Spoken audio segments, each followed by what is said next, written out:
आवाज मानदेशाचा। राष्ट्रवादी काँग्रेस शरदचंद्र पवार पक्षाने महायुतीच्या उमेदवाराला टक्कर देण्यासाठी माढा लोकसभा मतदारसंघातून निष्ठेचा विचार न करता आयत्या उमेदवाराला तिकीट देण्याच्या निर्णयामुळे इच्छुक उमेदवार अभयसिंह जगताप हे चांगलेच नाराज झालेत। निवासस्थानी कार्यकर्त्यांच्या बैठकीत त्यांच्या भावना ऐकल्यानंतर अपक्ष लढायचं की पक्षातून याचा निर्णय 2 दिवसात घेणार असल्याचं सांगून पवार साहेब आणि पक्षाने माझ्या निष्ठेचा विचार केला नसल्याची खदखद अभयसिंह जगताप यांनी बोलून दाखवली आहे।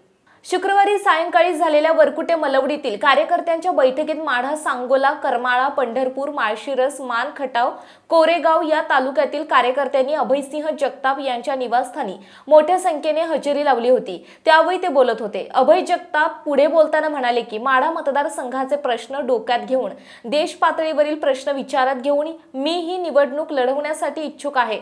मात्र पक्षाला आणि पवार साहेबांनी माझ्यावर अद्यापपर्यंत विश्वास दाखवला नाही। कदाचित मी तो विश्वास संपादन करण्यासाठी कमी पडलो असेल, त्यामुळे साहेबांच्या डोक्यात अभय जगतापला तिकीट देण्याचा विचार आला नसावा, अशा भावना जगताप यांनी व्यक्त केल्या। त्याचबरोबर कार्यकर्त्यांच्या आग्रहानुसार आपण पक्षातून लढायचं की जनतेतून याबाबतचा निर्णय 2 दिवसात होईल। कदाचित तो तुमच्या सगळ्यांच्या इच्छेनुसारच असेल, असंही जगताप यांनी सांगितले।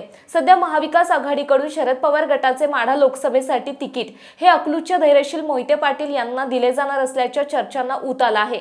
त्या पार्श्वभूमीवर राष्ट्रवादी काँग्रेस पार्टी शरदचंद्र पवार या पक्षाचे युवक प्रदेश सरचिटणीस अभयसिंह जगताप आणि त्यांचे कार्यकर्ते चांगलेच नाराज झाले आहेत। अभयसिंह जगताप हे माढा लोकसभा मतदारसंघाचा आश्वासक चेहरा आहेत। त्यांनी 4 महिन्यांपासून अवघा मतदारसंघ पिंजून काढलाय। मतदारसंघातील आणि देश पातळीवरील प्रश्नांची चांगली जाण आहे।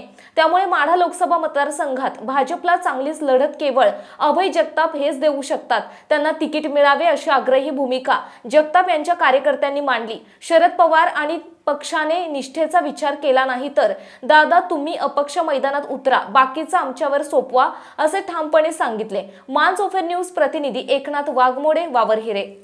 आपल्या जिल्ह्यातील तालुक्यातील लेटेस्ट बातम्या पाहण्यासाठी आजच मानसोफर न्यूज चॅनलला YouTube वर सबस्क्राइब करा आणि बेल आयकॉन प्रेस करा।